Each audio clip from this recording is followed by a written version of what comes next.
હવે આવા કીર્તનો ગવાતા હોય, વિચાર કરો ભગવાનમાં હેત ન થતું હોય ને તોય થાય. સ્વામી કે પહેલા પ્રીત કરી. શું કામ કરી? આ તો સખા છે ને. પહેલી પ્રીત કરી સિદ્ધને આગે. પહેલા અમારું મન, અમારી વૃત્તિ બધું તમારામાં ખેંચી લીધું, દૂધ દેખાડ્યું, અને પછી ડાંગ લઈને માર્યા. નજીક આવ્યા. દૂધ નહીં વરાહે, દૂધની લાલચે અમે નજીક આવ્યા. ઓલું વાછડું ધાવવા જાય અને પછી ફળો કરતી લાકડી મારે, આ એવું થયું. પછી મહારાજ એને વહમું કેવું લાગે, કે એને વસમું લાગે, પણ છતાંય તમે પરમેશ્વર છો ને અમે તમારા દાસ છીએ. જો કાંઈક દયા આવતી હોય તો દર્શન દેજો, નહીં તો અખંડ અંતરમાં રહેજો. બોલો, કાંઈક જો દયા આવે તો દર્શન દ્યો, અને જો દર્શન ના દેવા હોય તો અમારા અંતરમાં આપ વાસ કરીને રહેજો. આટલું શ્રીરંગદાસના સ્વામીને જઈને તમ કહેજો કે. અને આ કીર્તન કાર્યાણીમાં બિરાજમાન ભગવાન સ્વામિનારાયણના હાથમાં એ કાગળ આવ્યો અને કાગળ વાંચ્યો. મહારાજ કે નિયમ તો કર્યો છે, પણ આ કીર્તન જોતા અને બ્રહ્માનંદ સ્વામીનો ત્યાગ જોતા દર્શન દેવા પડશે. છાના રહેતા હતા, એટલે છુપા રહેતા હતા.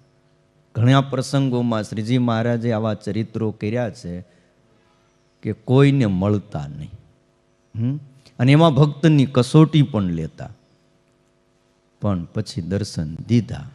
કીધું ગામમાં થઈને ન આવતા, બીજા પાછળના રસ્તેથી આવજો. કારણ કે સાધુ આવે એટલે બધાને ખબર પડી જાય કે સાધુ અહીંયા આવ્યા છે એટલે ભગવાન હશે, અને સાધુ હોય ત્યાં ભગવાન હોય. આ એક નિયમ જ છે. પણ એવા એવા કીર્તનનો વાત એ હતી કે ભગવાનને પણ ખેંચી લાવતા હતા. અક્ષર ઓરડીમાં જ્યારે જ્યારે પ્રભુ પોઢ્યા છે, તમે કેટલાય પ્રસંગો છે કે કોઈ કીર્તન ગાતું હોય ને ત્યારે ઊંઘ નથી આવી. માનકુવાના કૃષ્ણજી અને મૂળજી. ઇતિહાસ તો બહુ લાંબો છે, પણ ટૂંકમાં ખાલી કહું, બે ઘર પરણેલા હતા અને ઘર બહારનો ત્યાગ કરીને સાધુ થવા બે જણા નીકળ્યા હતા. બે નક્કી કર્યું હતું કે તને ભગવાન મળે ને તો મને વાત કરજે, મને ભગવાન મળે તો હું તને વાત કરીશ. એમાં કૃષ્ણજીને કંઈક ભગવાનનો ભેટો થયો અને આવીને વાત કરી, મૂળજી મને ભગવાનના દર્શન થયા. હોય નહીં, અરે કરીને આવું છું ગઢપુરમાં, પણ ભગવાન ન હોય કે આ ધરતી પર એમ થોડા ભગવાન હોય? તો ના, કરીને દર્શન આવું છું. તો કે તો અહીંયા હું કામ આવ્યો? કાં એ ભગવાન ન હોય ને કાં તું ભગત ન હોય. ના, ભગવાન જરૂર છે પણ હું એવો ભગત નથી. જો એ ભગવાન હોય તો અહીંયા હું ડાયટું તું, એમ બોલ્યા.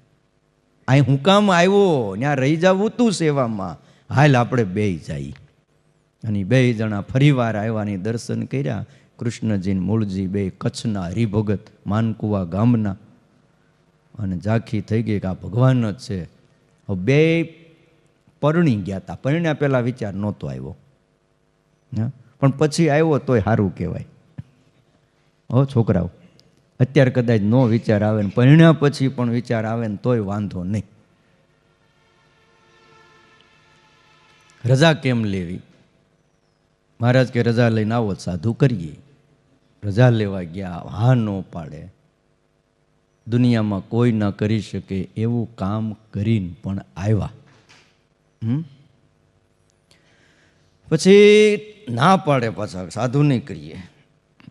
તે હાથે ભગવા રહી ગયા. હો હા ભાઈ, જો દીક્ષા ન દેતા હોય પછી કરવું હું? સાધુ થાવું જ છે.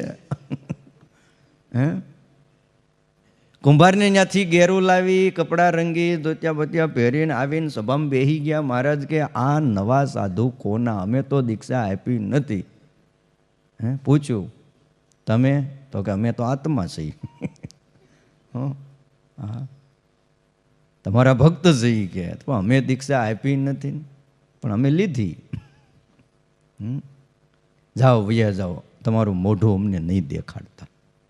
અને વૈયા ગયા હતા. ઘેલાને કાંઠે આવીને બેઠા. રાત પડી ગઈ છે, કીર્તનો ચાલુ કર્યા. કચ્છી હોય ત્યાં મહારાજને ઊંઘ ઉડી ગઈ. નાજા જોગ્યાને બોલાવીને કે નાજા જા, ઓલા 2 જણા કીર્તન ગાય છે. હવે તમે વિચાર કરો, ક્યાં ઘેલાનો કાંઠો અને ક્યાં દાદાનો દરબારગઢ ને ક્યાં એમાં અક્ષર ઓરડી. આજે તમે માયક લઈને ત્યાંથી બોલો ને તો અહીંયા ન સંભળાય. અને તે દી એના કીર્તનો, મને ઊંઘ નથી આવતી નાજા, એને કહી દે અહીંથી આઘા વયા જાય. નાજા જોગીએ આવીને કીધું,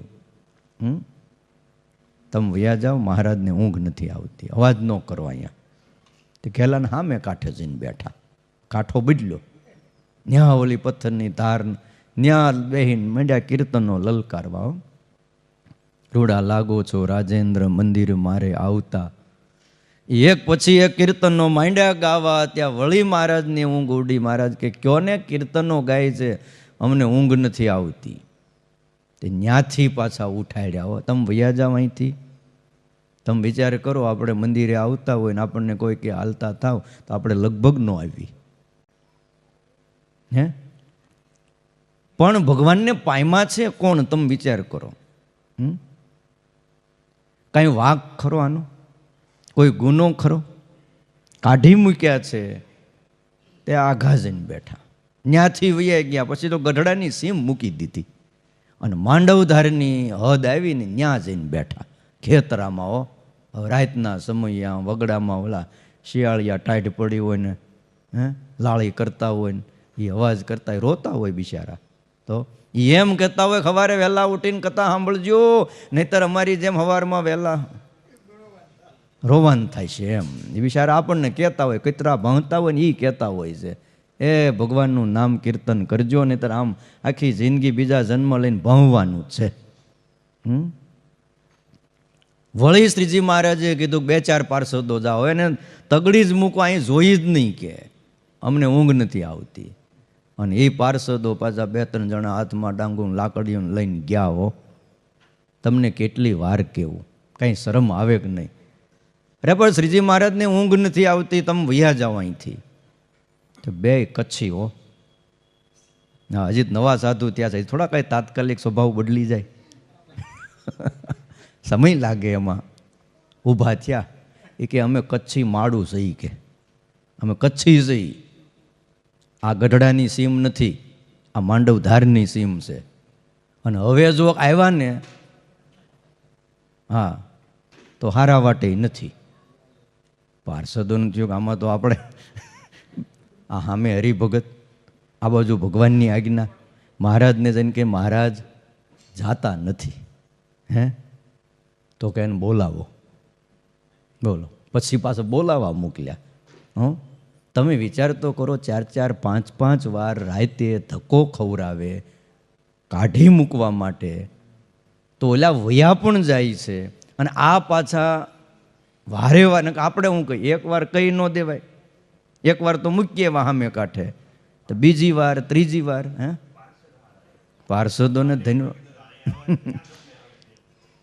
ધન્યવાદ દેવા પડે. હો, તો મોકલ્યા. દાસ એને જ કહેવાય છે કે એને કોઈ વિચાર જ નથી હોતો. આજ્ઞા થઈ કે જાઓ તમે એને કાઢી મૂકો, અમને ઊંઘ નથી આવતી. તર્ક વિતર્ક આ બધું વધી બહુ ગયું, એટલે આપણને તરત જ આપણું મગજ મંડે કામ કરવા. અને મગજ કામ કરે ને ત્યાં લગી કામ નથી થતું. હૃદય કામ કરે ને ત્યારે જ ભગવાનને પમાય છે. મગજ સારી વાત છે ભગવાનને જાણવા માટે, બધા જ માટે, પણ જાણ્યા પછી એનો સંગ્રહ તો હૃદયમાં જ થાય છે. જે જાણવાનું છે, જેને જાણવાના છે, એ ક્યાં બેઠા છે? હૃદયમાં બેઠા છે. પાર્ષદો 4-4 વાર જાય છે. બોલો, પાછા મોકલ્યા, જાઓ બોલાવો. બોલાવીને આવ્યા. મહારાજ કે અમને ઊંઘ ન આવી તમારા કીર્તનોથી, હવે રહ્યો. પછી સાધુ કર્યા. શું નામ પાડ્યું? હે, સર્વજ્ઞાનંદ સ્વામી અને ઘનશ્યામાનંદ, એક અમદાવાદના મહંત બન્યા હતા, સર્વજ્ઞાનંદ સ્વામી. બોલો, બેન સાધુ કર્યા. પછી બહુ સંપ્રદાયની સેવા કરી એણે. હા, છોકરાઓ હતા, પરણેલા હતા, બધું જ હતું, ઘરબાર હતું. પણ જેથી ભગવાનમાં એવું મન એવી લગ્ની લાગે છે ને ત્યારે બધું છૂટી જાય છે. અગ્રોજી અને અમરોજી બે હતા, કાકો ભત્રીજો હતા બે. પણ બે જણાએ નક્કી કર્યું હતું કે ભગવાનની આજ્ઞા થાય ને તો આપણે ભગવાનની સેવામાં સાધુ થઈને રહી જવું છે. એની ઘરની અંદર તાંબાના, પિત્તળના, બીજા કાંસાના ઘણા વાસણો હતા, ઘણી સમૃદ્ધિ હતી, બધું વેચી નાખ્યું. બોલો. અને ઠીકરાના વાસણો ગોઠવી દીધા. આ કુંભારને ન્યા ઓલા મળે ને માટલા ને આંડલા, લગભગ એમાં ખીચડીને બધું રાંધતા ગરીબ માણસો, તો એ બધું લાવીને વસાવ્યું. બોલો. તે કોકે કીધું કે આ શું કામ? તો કે આ એટલા માટે કે સ્વામિનારાયણ ભગવાનની આજ્ઞા થાય ને તો આ બધું મૂકીને તરત નીકળી જવાય. ઓલું ચાંદીના કે તાંબાના, પિત્તળના, કાંસાના કિંમતી વાસણો હોય તેમ થાય કે આને ઠેકાણે પાડવા પડે. મન એમાં ચોટે એટલે બધું વેચીને તૈયાર થઈને બેઠા.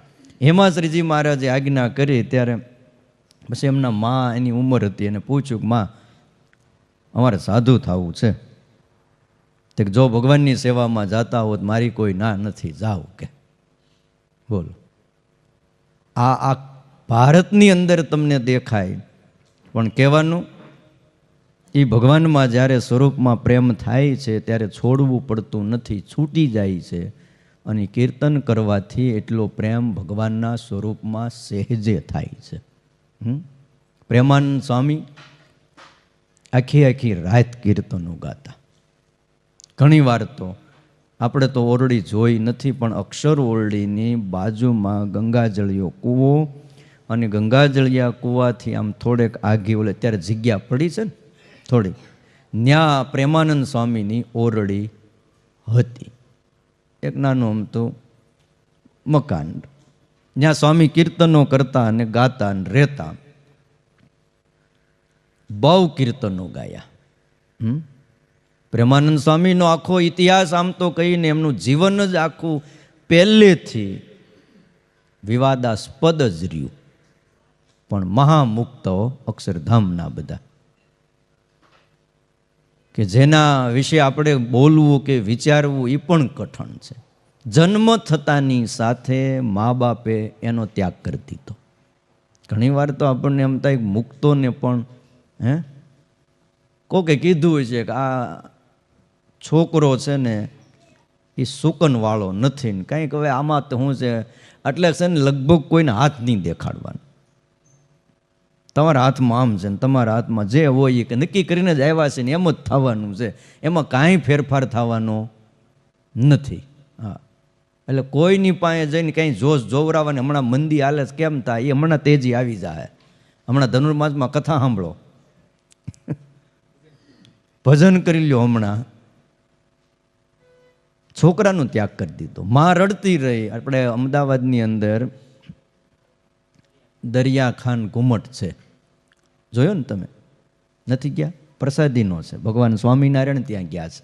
દરિયાન ખાન ઘુમટે, એ દરિયાન ખાન નામના નવાબના દીવાને બનાવેલો છે, એટલે એનું નામ ઉપરથી દરિયાન ખાન ઘુમટ પડી ગયું. અને દરિયાન ખાન એટલે દુર્યોધનનો ભાઈ હતો.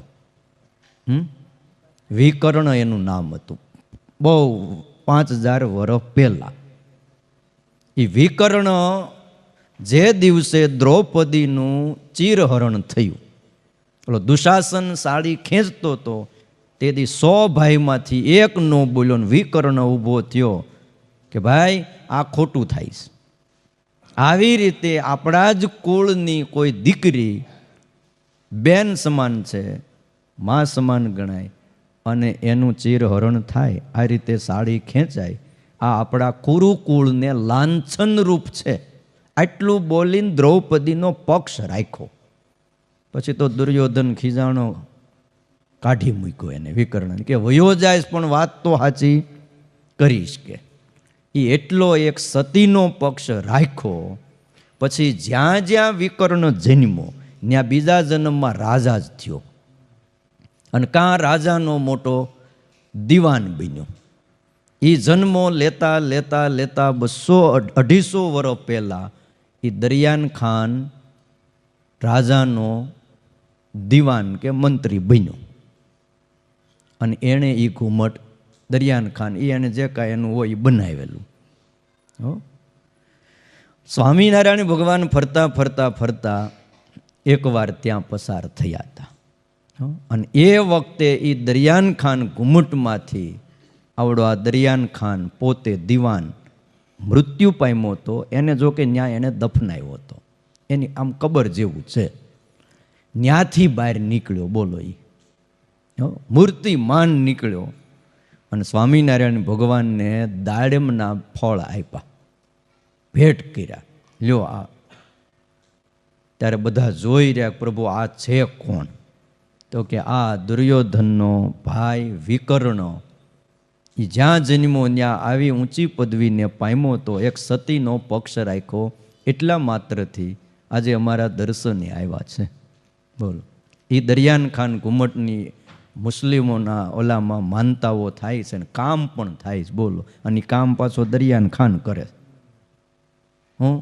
હા, એનું કલ્યાણ કર્યું સ્વામિનારાયણ ભગવાને. ત્યાં આ પ્રેમાનંદ સ્વામી, એનું નામ હતું, નાના હતા તે નૂરતાઈ કેવું.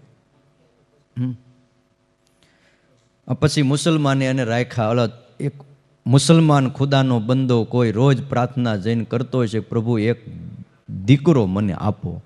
એ ત્યાં નમાઝ પઢીને બહાર આવતો હતો ને આ સૂતો હતો. છોકરાને મૂકીને વયા ગયા મોતીરામ. બ્રાહ્મણ હતા, બ્રાહ્મણનું સંતાન છે. અને છોકરાને જોયો ને આજુબાજુ જોયું, કોઈ નહીં. ઉઠાવી લીધો, લાવીને એની પત્નીને આપ્યો કે લે આ ખુદાએ દીકરો દીધો, આપણી પ્રાર્થના હતી ને. અને પછી એ ત્યાં મોટો થયો, પણ ભાઈ ક્યાંય જાય તો નહીં. સંગીત કળા બીજું ત્રીજું આ મુસલમાનોમાં ઘણું વધારે, એટલે ત્યાં સ્વામી બધું એ શીખ્યા, તૈયાર થયા. ને એમાં પછી મહારાજનું દર્શન એમ કહેવાય છે જેતપુરમાં થયું. બીજી ઘણી જગ્યાએ મેળા પણ થયો, પણ વૃત્તિ ખેંચાઈ ગઈ એટલે કીધું મારે સાધુ થવું છે. 15 વર્ષની 15-16 વર્ષની જ ઉંમર હતી. મુસ્લિમ દીકરો માથા ઉપર ટોપી પહેરી હોય, તમે વિચાર કરો, હારે એના પિતા હાજર હોય અને એ આવીને કે મારે હિન્દુના સાધુ થવું છે, સ્વામિનારાયણની ભક્તિ કરવી છે. પહેલાં તો એના પિતાએ ના પાડી. એ કે આપણાથી આ ન થાય, આપણે મુસલમાન ને આ હિન્દુઓ આપણો સ્વીકાર ન કરે. તો કે નહીં, મારે થવું જ છે. પછી તો ઘણીવાર આનાકાની થઈ હોય, લઈ ગયા હોય, પાછા વી આવ્યા હોય, એમ કરતાં કરતાં ગઢપુર આવ્યા હતા. ત્યારે મહારાજે એના પિતાને એટલું જ કીધું, હાવ સાચું કયો, આ દીકરો તમારો છે કે ખુદાએ આપ્યો છે? એટલે ઓલા ઝબકીને જાગ્યા. કોઈને ખબર નથી. આજ 15 વર્ષના વાણા વાઈ ગયા. આ વાતને એના સમાજમાંય કોઈને ખબર નથી. આ દીકરો તમને ખુદાએ નથી આપ્યો? તો ખુદાએ આપ્યો છે. તો ખુદા માગે છે તો એને આપી દો કે. તે ઝબકારો થઈ ગયો અને પછી હા પાડી અને મહારાજે એમને સાધુ કરવા પાર્ષદની દીક્ષા આપી. હવે ધોળા પહેરાવ્યા, પછી સાધુ કરવા છે. પણ એ વખતનો ભાઈ એટલો બધો આમ સમાજ ધર્મ ચુસ્ત, કોઈ કોઈની હારે જમે નહીં. કરવું હું? ત્યારે શ્રીજી મહારાજે એકવાર સભામાં કીધું, અમારે પ્રેમાનંદ સ્વામીને સાધુ કરવા છે. તમે જુઓ, ભગવાન સ્વામિનારાયણનું એક નિયામકપણું જુઓ. આદેશ જ કર્યો, અમારે દીક્ષા દેવાની છે. તમારે કોઈને કાંઈ હોય તો પહેલાં કયો. ગોપાળાનંદ સ્વામી બેઠા છે, મુક્તાનંદ સ્વામી બેઠા છે, નિત્યાનંદ સ્વામી જેવા જગજીત પંડિતો બેઠા છે, ગુણાતીતાનંદ સ્વામી, મોટા મોટા સાધુઓ બેઠા હતા. પણ કોઈ કાંઈ બોલે નહીં. કારણ કે કેવું છે ઓલું, સાધુ કર્યા પછી પાછા પંક્તિમાં કેમ બેહારવા? હવને દેખાય છે કોણ? મુસલમાન, પણ છે બ્રાહ્મણનું સંતાન. પણ આ રીતે ત્યાગ થઈ ગયો હતો. તુલસીદાસનો એવી રીતે ત્યાગ થયો હતો અને મહાન સંત બન્યા હતા. એટલે મહારાજ કે અમારે સાધુ કરવા છે. જમવાની વ્યવસ્થા જે કાંઈ છે પંક્તિની એ અમે કરશું. અને દીક્ષા દીધી, સાધુ કર્યા. ભાઈ કેવા સાધુ થયા કયો? આજ પ્રેમાનંદ સ્વામી ન હોય તો તમે એક કીર્તનની જે આપણે આ બધું આપણે ગાઈએ છીએ એની ભાત આખી જુદી પડી ગઈ હોત.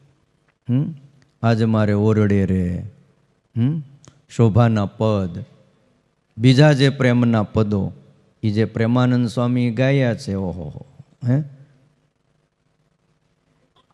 અને સંગીત પણ શીખ્યા હતા બહુ. પછી વૈરાગી ભેગા જઈને આપણા સાધુ વર્યા છો, વૈરાગી ભેગા. સંગીત વિદ્યાઓ એમાં હતી પહેલાં.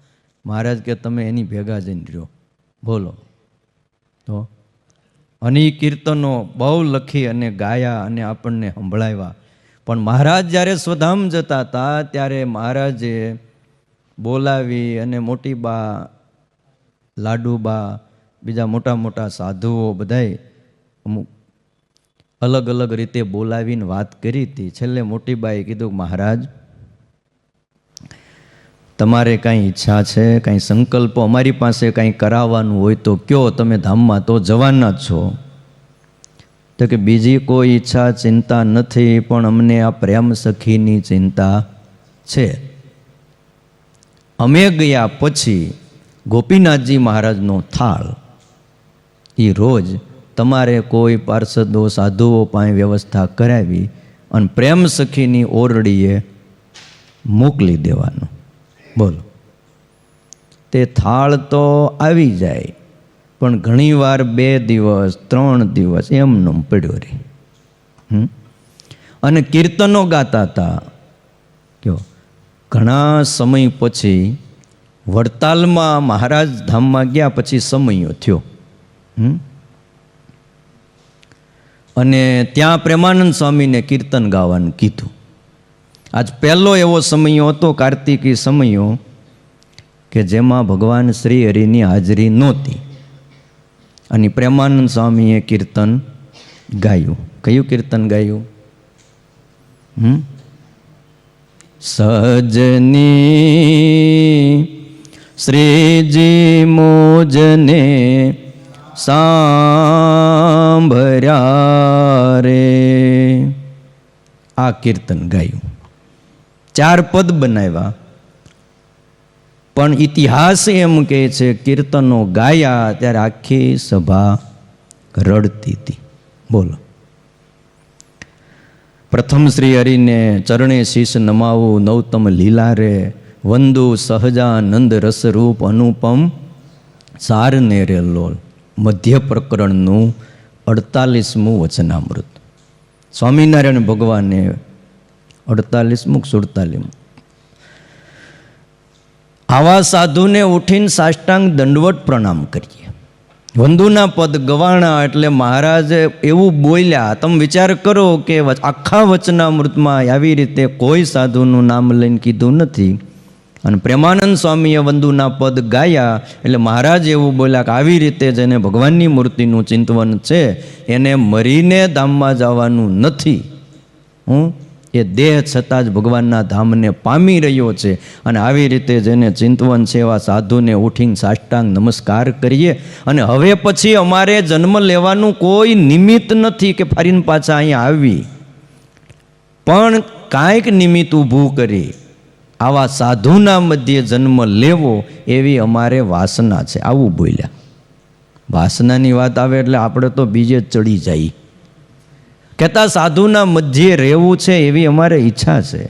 ભગવાન વારે વારે આવે છે ત્યારે પોતાના ભક્ત અને પોતાના સંત વગર રહી શકતા નથી. તમે જોઈ લો.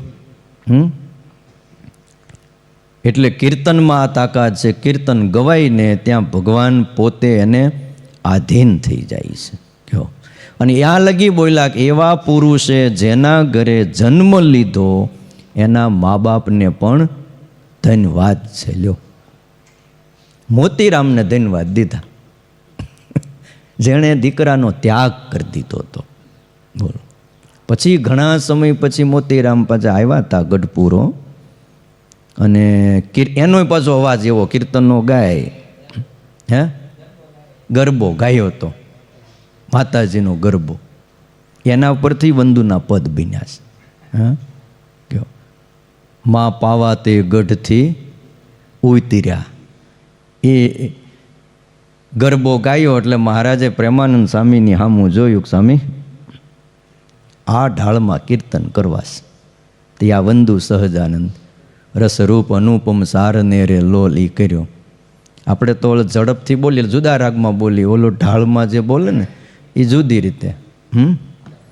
વંદો સહજાનંદ રસરૂપ અનુપમ સારને રે લોલ, એ જેને ભજતા છૂટે ફંદ કરે ભવ પારને રે લોલ.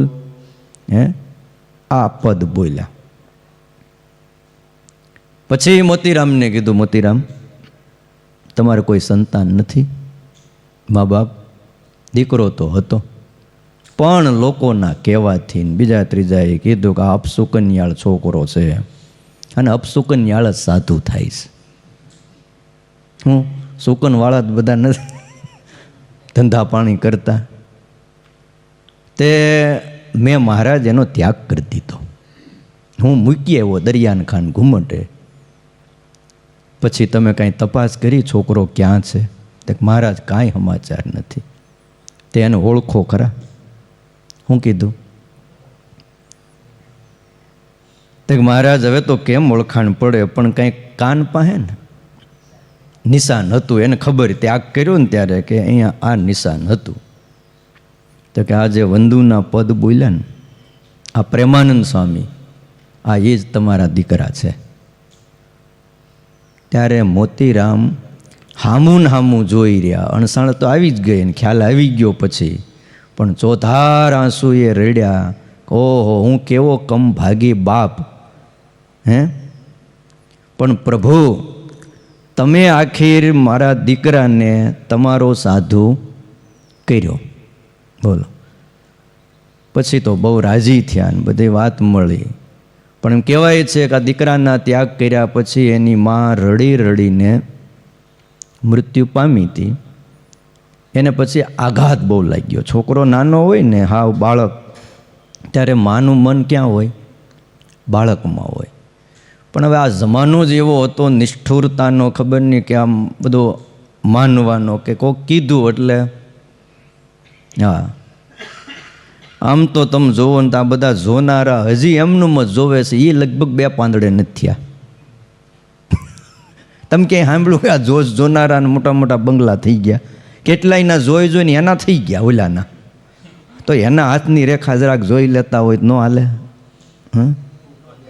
અને જો ભગવાનના ભક્ત એ છે ને, બહુ એમાં બહુ પડવું નહીં, કારણ કે કર્મની રેખ ઉપર સ્વામિનારાયણ ભગવાને મેખ મારી દીધી છે.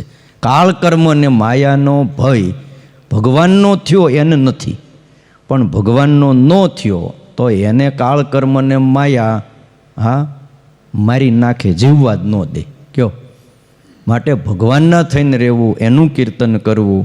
આ શ્લોકમાં આપણને આજ્ઞા કરી છે કે ભાઈ જો ગાતા આવડતું હોય, કંઠ હારો હોય, એ વગાડતા આવડતું હોય તો વગાડવા આવવું, ને ગાતા આવડતું હોય તો ગાતા આવવું, ગાવું. અને કાંઈ ન આવડે મારી જેમ તો બેઠા બેઠા સાંભળવું. શું કરવું? સાંભળવાનું જ થાય કે નહીં તો? એટલે હવે જો ખબરદાર ક્યારે કીર્તન થતા હોય બહાર ઓટે જઈને બેઠા છે. હા, કીર્તન થાય એટલે સમજી જ લેવાનું કથા ચાલુ જ થઈ ગઈ, આવીને બેસી જવાનું. અમારા વલ્લભ ભગત બહુ સારા કીર્તન ગાય છે. તો એકલા હોય તોય ગયા કરે. આ તો હમણાં જિલ્લાવાળા તો હમણાં આવ્યા, અમે અહીંયા આવ્યા 7-8 વર્ષ થયા, કેમ વલ્લભ ભગત, એ એકલા ગાય ને એકલા જિલ્લાવે. પછી મેં કીધું હવે છે ને કે જિલ્લાવાળા આવી ગયા છે એટલે હવે તમે એક જ કડી ગાયજો. હવે બીજા પાછા જિલ્લાવશે. એટલે બહુ સારા કીર્તનો, આટલી ઉંમરે પણ ભજન કીર્તન એ જ્યાં જ્યાં રહ્યા, જ્યાં મંદિર નજીક પડ્યું ત્યાં એમણે કીર્તનો ખૂબ ગાયા છે. કહો એટલે લ્યો, આ આજ્ઞા કરી છે. હવે આપણે કથા વાર્તાની વાત આવે છે. આજ્ઞા 64મા શ્લોકમાં પણ આપણે કાલે સાંભળશું.